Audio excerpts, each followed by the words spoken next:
Conexiones que Transforman presenta a Roosevelt Gutiérrez, magíster en teología. En 1974 recibió al Señor. Lleva 43 años como tiempo completo y está casado con Pilar Velandia hace 41 años. Conexiones que Transforman. Bueno, me alegra mucho compartir con ustedes este tiempo final. Creo que ha sido una bendición escuchar que este es el año de las conexiones que transforman. Primero mi conexión con Dios, y para eso pues en FOLA he trabajado durante bastante tiempo los ejes transversales, ¿no? La oración, la Biblia, el Espíritu Santo, el discipulado.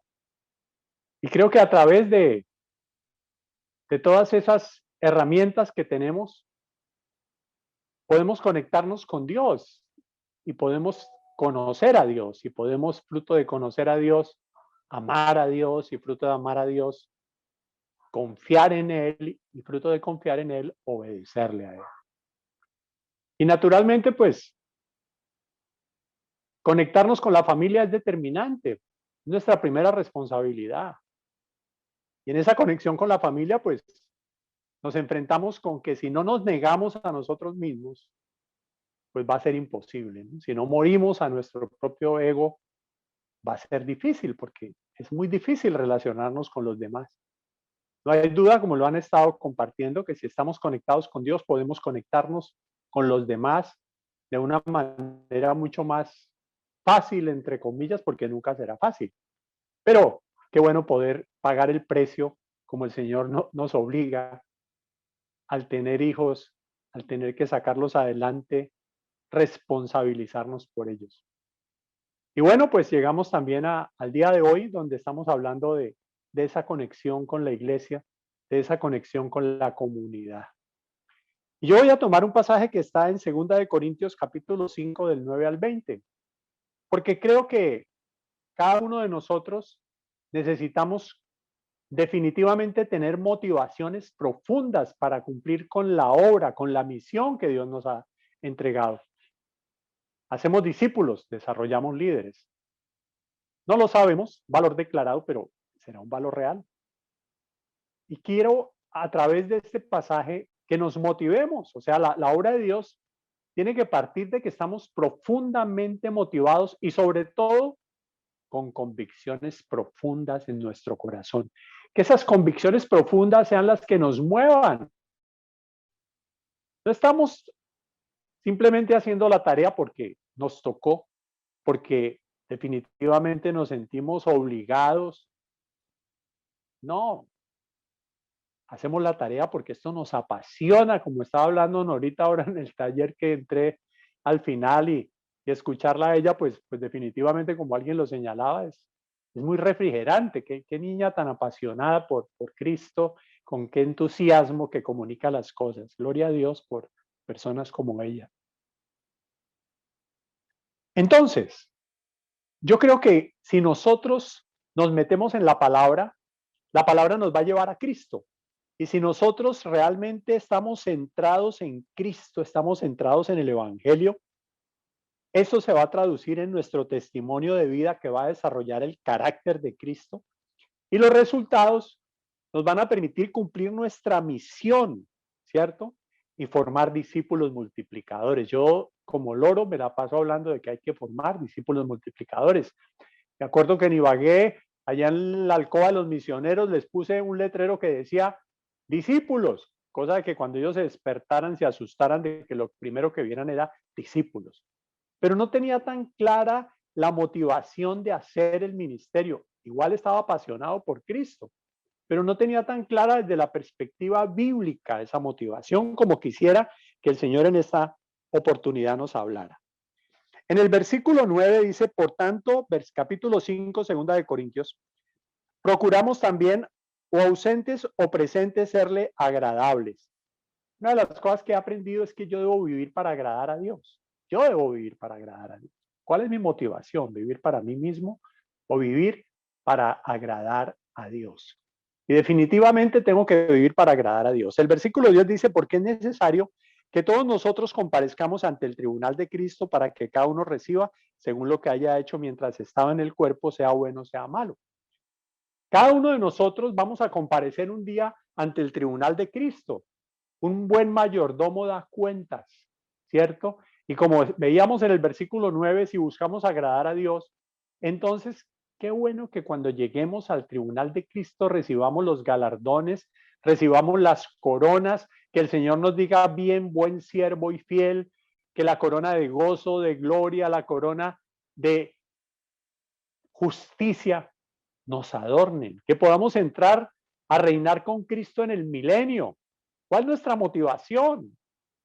Vivir acá abajo en este planeta Tierra en función de 70 años, que es lo que máximo podemos aspirar. Y si alguno pasa de ahí, pues ya es gratis, ya es la supergracia de Dios, dice la Biblia. ¿Qué es lo que buscamos? ¿Vivimos con una perspectiva eterna? ¿Vivimos en función de las cosas de arriba o como Salomón estamos tratando de hacer todo lo que hay debajo del sol hasta con buenos resultados? Pero Salomón aterrizó que eso no le sirvió para nada, que solo le generó pura vanidad, que solo le generó pura locura, que solo le generó angustia. Pero qué bueno que él aterrizó y dijo, hay que mirar en las cosas que están por encima del cielo, ¿cierto? Las cosas que definitivamente están por encima de nuestra realidad temporal. Qué bueno que vivamos con esa claridad de que vamos a presentarnos ante el tribunal de Cristo. Vamos a estar allí. Y cada uno va a recibir de acuerdo a lo que ha hecho acá, de acuerdo a la obediencia que ha manejado. El siguiente texto dice el versículo 11, conociendo pues el temor del Señor, persuadimos a los hombres, pero a Dios le es manifiesto lo que somos y espero que también lo será a vuestras conciencias. Me encanta también acá lo que dice. El principio de la sabiduría es el temor de Dios. Y somos temerosos de Dios como resultado de que estamos en un proceso de estar conectados con Él y como fruto de que estamos conectados con Él, estamos en un relacionamiento, estamos en un tú a tú, por así decirlo, en un cara a cara, en una confrontación permanente. Eso nos hace sabios. Conocer a Dios nos hace sabios. Pero ¿qué dice Pablo? Dice que está persuadido de la gracia y la bondad de Dios. Y una persona persuadida de la gracia y la bondad de Dios persuade a los hombres. Ahí dice, persuadimos a los hombres. ¿Yo por qué tengo que persuadir a los hombres? Porque soy un hombre que sé que me voy a presentar ante el tribunal de Cristo, que sé que quiero agradar a Dios y sé que soy un hombre que estoy lleno de temor de Dios y fruto de eso me siento obligado, como Pablo que decía, me es impuesta necesidad compartir el evangelio, porque estoy persuadido de la gracia, la bondad de Dios y por eso disipulo personas y por eso desarrollo profundas convicciones. Una persona que entiende el poder del evangelio, entonces ve la necesidad de la gente sin Cristo está perdida, se va para el infierno, es cierto, es real. La gente sin Cristo no tiene propósito, no tiene sentido. Vida. La gente sin Cristo es muy vacía. No nos recomendamos pues otra vez a vosotros, sino os damos ocasión de gloriarnos por nosotros, para que tengáis con qué responder a los que se glorían en las apariencias y no en el corazón. Porque si estamos locos es para Dios y si somos cuerdos para vosotros. Todo esto pareciera que es una locura, es la locura de la predicación del evangelio. Pero si estamos locos, para Dios lo somos y qué bueno ser un loco para Dios. Y si somos cuerdos, es para vosotros. Y luego viene el versículo 14, el siguiente punto fundamental, porque el amor de Cristo nos constriñe, pensando en esto que si uno murió por todos, luego todos murieron. ¿Qué es lo que nos impulsa? El amor de Cristo. Me encanta ese texto. El amor de Cristo me impulsa, me motiva. Conocer al Señor nos debe llevar a experimentar su amor. Lo que más necesitamos es experimentar el amor de Dios. Y si experimentamos el amor de Dios, definitivamente eso nos tiene que motivar. ¿A qué? A compartir nuestra fe con otros. ¿Qué tanto estoy conociendo y experimentando el amor de Dios? Creo que El no estar en ese permanente conocimiento, disfrutando del amor de Dios, es lo que nos bloquea, lo que nos hace sencillamente caer en una inercia de apatía, de frustración. Pero si realmente estamos confrontados todo el tiempo con el amor de Dios, entonces somos deudores, como dice Pablo. Yo me siento deudor a los demás, a un mundo que necesita que alguien les hable. Yo soy un deudor. ¿Y por qué? Porque valoro la obra de Cristo, valoro el Evangelio, valoro que Él murió por mis pecados, valoro que Él se entregó, pero también resucitó, valoro que Él se levantó, rompió el poder de la muerte y ascendió a los cielos y está ahora a la diestra de Dios Padre intercediendo por mí, lo valoro tremendamente, ¿cierto? Y sé que Él descenderá del cielo, que Él volverá y que nos recogerá de pronto a muchos que creemos que Él está por venir y que vamos a ser arrebatados, porque si no, si morimos también resucitaremos y vamos a estar allí en el tribunal de Cristo. Vamos a estar allí. Pero ¿qué nos impulsa? ¿Qué nos motiva? El amor de Cristo. Versículo 15. Y por todos murió para que los que vivan ya no vivan para sí, sino para aquel que murió y resucitó por ellos. ¿Cuál es la respuesta al que me compró con su sangre, aquel que murió y resucitó por mí? ¿Acaso no me tiene que llenar eso de un sentido de gratitud? ¿Acaso eso no me tiene que llevar a vivir para el que murió por mí? Porque estoy agradecido, estoy agradecido. ¿Cómo no estar agradecido? ¿Qué es lo mejor que ha podido pasarme en la vida? Lo mejor que ha podido pasarme es precisamente eso, conocer a Cristo, entender el Evangelio, entender que Él murió, que Él resucitó y que Él se levantó de la tumba. El poder de la resurrección lo levantó de la tumba. Por eso Pablo decía, yo quiero conocer a Cristo y experimentar el poder de su resurrección y participar de sus padecimientos y llegar a ser semejante a Él en su muerte. ¿Cómo no estar agradecidos por lo que Él ha hecho? Y luego en el versículo 16 dice, de manera que nosotros de aquí en adelante a nadie conocemos según la carne, y aun si a Cristo conocimos según la carne, ya no lo conocemos así.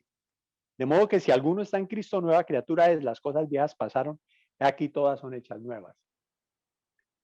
Si yo tengo a Cristo en mi vida, si yo he experimentado esa realidad, yo tengo que vivir con una nueva perspectiva, nuevas metas.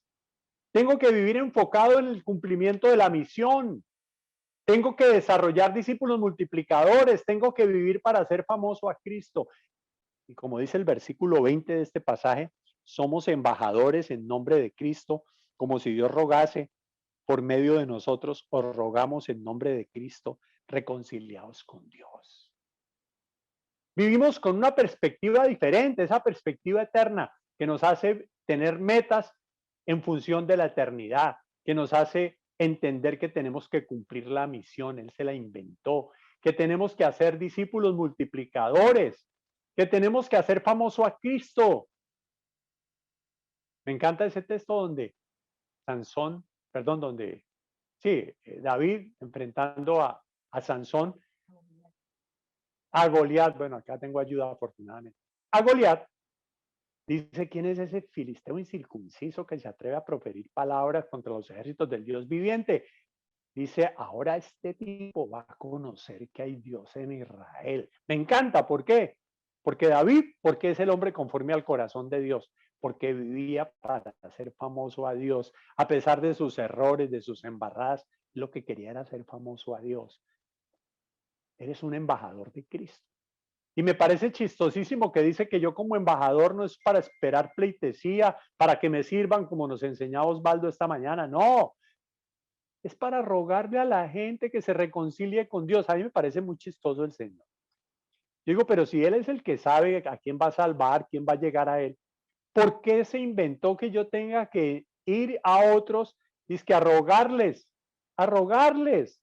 ¿Acaso yo no soy el siervo de Dios, soy el embajador? Pero ahí dice que yo tengo que rogarle a la gente, reconcíliate con Dios, imagínate, hasta eso tengo que hacer. ¿Por qué Dios se inventó las cosas así? ¿Sabes por qué? Tengo una respuesta muy profunda, teológica. Esta es profunda. ¿Sabes por qué? Porque le dio la gana. Porque Dios quiso que fuera así. porque Él es soberano y quiso que fuera así como se hace la obra de Dios. Y quiero que devolvámonos ahí en 2 Corintios capítulo 4, ahí atrasito nomás. Que Pablo comienza a desarrollar esta idea, pero en el capítulo 4 dice, desde el versículo 4, capítulo 4, versículo 4, dice, en los cuales el Dios de este siglo, Satanás, cegó el entendimiento de los incrédulos. El diablo tiene cegados a los incrédulos para que no les resplandezca la luz del evangelio de la gloria de Cristo.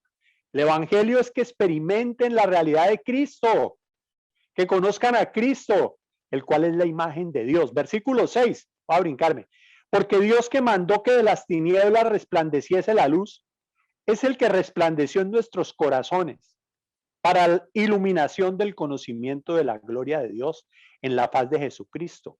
Así como Dios mandó que de las tinieblas resplandeciese la luz y creó los cielos y la tierra, el firmamento, todo, es el que resplandece en nuestro corazón cuando conocemos a Cristo. Nos ilumina para poder ver la gloria de Dios. Y la gloria de Dios principalmente es Jesucristo, es conocer a Cristo.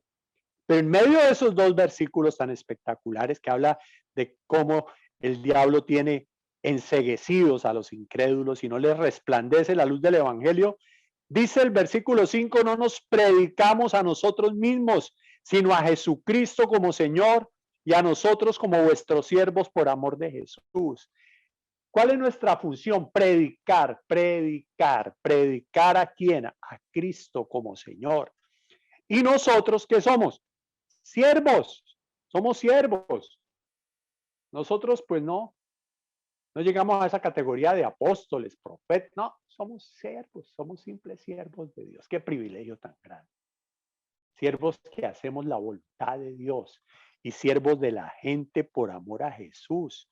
Somos siervos de los discípulos, somos siervos, tenemos que amar a los discípulos, tenemos que creer que la gente que tenemos Dios los va a convertir en discípulos multiplicadores, a pesar de sus limitaciones, a pesar de su debilidad, lo débil del mundo, lo frágil. Dios nos escogió a nosotros para hacer este ministerio precisamente por nuestra fragilidad, por nuestra debilidad, por nuestra limitación, por nuestra dureza, incredulidad, póngale todo lo que quiera, pero aún así Dios dijo, este hombre lo escojo. A través de personas como tú y yo, el Señor quiere hacer su obra, su extraña obra, su maravillosa obra. ¿Por qué? Porque le plujo, porque quiso, porque Él es soberano, porque Él va a salvar a quien quiera.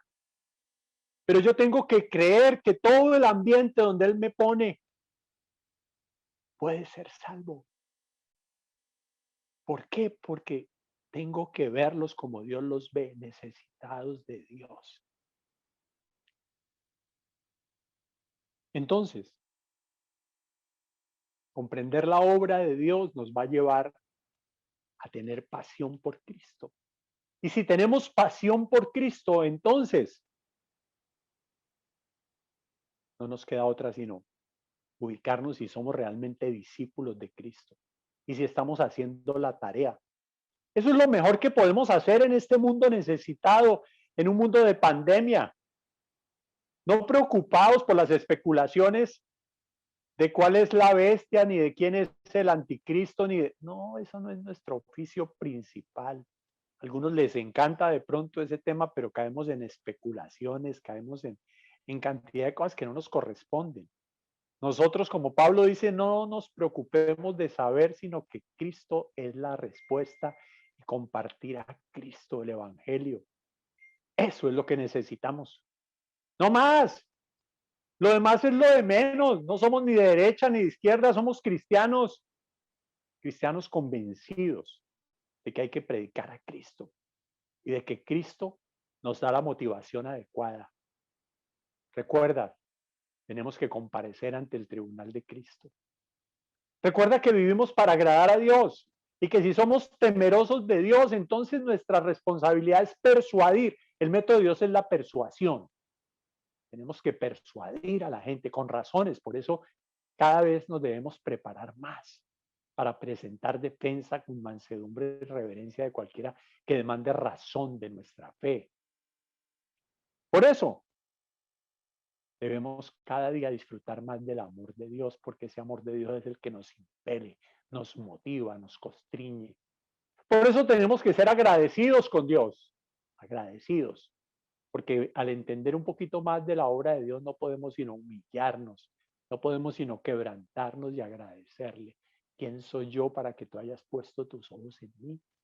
Para que yo haya podido entender la luz, para que me haya resplandecido la luz del Evangelio. ¿Quién soy yo? Y si entonces lo veo con claridad, yo tengo que vivir con una perspectiva eterna, nuevas metas, enfocado en la misión, desarrollando discípulos multiplicadores, haciendo famoso a Cristo, entendiendo mi función como embajador. Qué privilegio tan grande, qué privilegio tan grande. ¿Qué vamos a predicar? A Cristo. Qué libertad que debemos tener para levantar el nombre del Señor. En medio de una generación maligna y perversa, nosotros estamos llamados a resplandecer como luminares en el mundo. El mundo tiene esperanza porque Dios te tomó a ti, porque estás allí para predicar el Evangelio. Hay esperanza. Nosotros no somos vendedores de tragedias, somos vendedores de esperanza, porque conocemos el último capítulo de la Biblia. Cristo es victorioso. Que Dios nos permita caminar en su voluntad, que Dios nos permita agradarlo. Señor, te doy gracias por el privilegio que me das de compartir con mis hermanos queridos de todo el continente, de otros lugares de Europa, de otros lugares de Centroamérica, Norteamérica. Gracias por todo este equipo de tiempos completos, de líderes, de discípulos comprometidos, de algunos amigos seguramente. ¿Cómo te pido que tú te reveles a ellos, a ellos? ¿Cómo te pido que tú cautives su corazón? ¿Cómo te pido que tú los atraigas a ti? Gracias por lo que tú haces, por la manera como tú tratas con nosotros. Solamente puedo estar agradecido contigo. La forma como, aún en el caso mío, has permitido que viva este proceso tan difícil, tan doloroso, no me puede llevar sino a agradecerte. Y agradecerte por todos mis hermanos que han estado orando, intercediendo, que han creído que Dios puede hacer un milagro. Y tú lo haces, tú lo estás haciendo, tú lo has hecho. Gracias, Señor, gracias. Gracias porque el temor tuyo, el respeto, lo maravilloso que tú eres, la sabiduría tuya, solo me lleva a persuadir a hombres y mujeres que necesitan de ti, asumir el desafío, el compromiso, entender que somos misioneros donde tú nos has puesto, que estamos llamados a influir positivamente en ese ambiente. ¿Cómo te doy gracias por lo que haces, por lo que eres? ¿Cómo te alabo y te bendigo? Porque nos has dado una perspectiva nueva, diferente, y a través de esa perspectiva no vivimos en función de nosotros mismos. Vivimos para agradarte a ti, para hacerte famoso a ti, para que tú resplandezcas en el corazón de los gobernantes, en el corazón de los ateos, en el corazón de los incrédulos, en el corazón de los corruptos, en el corazón de los guerrilleros, en el corazón de los paramilitares, en el corazón de cada persona, por frágil, por débil o por poderoso que sea, por malo o por bueno entre comillas, porque bueno no hay sino Dios. Señor, gracias por Senfol, gracias.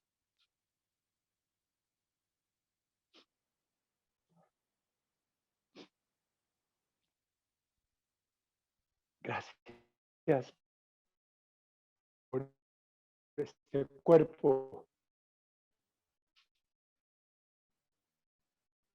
tan limitado, tan débil, pero que tú has querido levantar porque has querido sostenernos, independiente de las dificultades, de los problemas, de las diferencias, de todo. Gracias. Gracias porque tú eres bueno. Gracias porque tú eres soberano y nos has sostenido y nos seguirás sosteniendo. Gracias porque podemos contar contigo, Señor. De una manera especial quiero poner a Gustavo en tus manos, que sabemos que está en un momento difícil allí en Medellín, siendo operado de corazón abierto. Oramos por nuestro hermano querido, para que igual que tú lo has hecho, con muchos de nosotros tú lo levantes, tu obra, Señor. Y así por tantos que pueden estar en un momento difícil, por favor, Señor, ten misericordia. Somos frágiles, pero tú has querido usar personas así como nosotros, tan necesitados. Eso es lo que somos, tremendamente necesitados de ti. Gracias por mis compañeros, gracias por los directores de cada país, por sus esposas, por los coordinadores de tiempo completo. Gracias, Señor, por todo este equipo que nos has puesto para poder animar, motivar, persuadir, para mantener esta visión, para poder formar esos discípulos, desarrollar esos líderes, para poder agradarte a ti. Ten misericordia de nosotros y sigue cumpliendo tus propósitos. Haz lo que tú quieras con nosotros y a través de nosotros. A ti sea toda la gloria, toda la honra. En el nombre de Jesucristo.